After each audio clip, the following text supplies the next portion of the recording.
सन्ना नन्ना मुरनन्ना हो ललना सन्ना नन्ना मुरनन्ना हो ललना सन्ना नन्ना मुरनन्ना हो ललना सन्ना नन्ना मुरनन्ना हो ललना सन्ना नन्ना मुरनन्ना हो ललना सन्ना नन्ना मुरनन्ना हो ललना। संत शिरोमणि गुरु घासीदास के महाजय बोलावगा संझा विहीनिया चरण माथ में नवावगा संझा विहीनिया चरण संत शिरोमणि गुरु घासीदास के महाजय बोलावगा संझा विहीनिया चरण माथ में नवावगा संझा विहीनिया चरण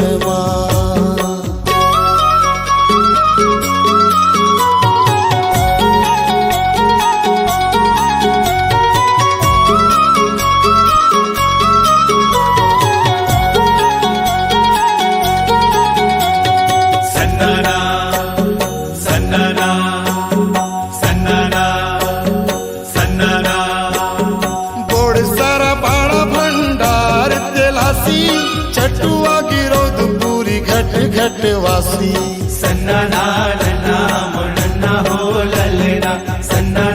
नन्ना मुरनन्ना हो ललना। ओड सारा बाड़ा भंडार तेलासी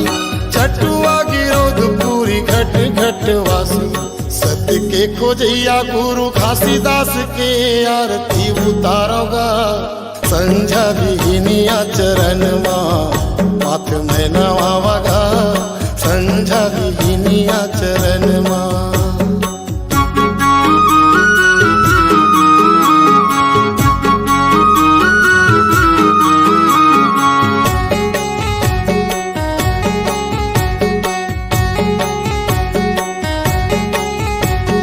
गुरु पहिरे कंठी जनेवा सतपुरुष के कर लेवा सेवा सन्ना नन्ना मुरनन्ना हो ललना सन्ना नन्ना मुरनन्ना हो ललना। गुरु पहिरे कंठी जनेवा सतपुरुष के कर लेवा सेवा ज्ञान के देवैया गुरु घासीदास के महिमा लगावोगा संझा विहीनिया चरण माथ में नवावगा संझा विहीनिया चरण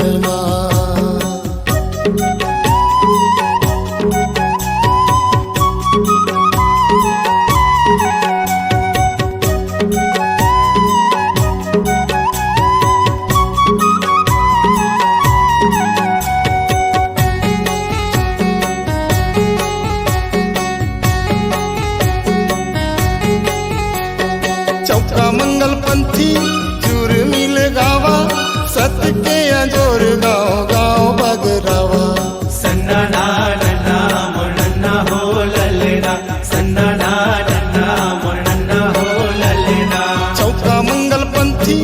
चूर मिल गावा सत्य के अजोर गाँव गाँव बगरावा तब के करैया गुरु घासीदास है फूल में चढ़ावगा संझा विहीनिया चरण माथ में नवावगा संझा विहीनिया चरण संत शिरोमणि गुरु घासीदास के महाजय बोलावगा संझा विहीनिया चरण माथ में नवावगा संझा विहीनिया चरण संत शिरोमणि गुरु घासीदास के महाजय बोलावगा संझा विहीनिया चरण माथ में नवावगा संझा विहीनिया चरण सन्ना हो नन्ना नन्ना हो ललना सन्ना हो नन्ना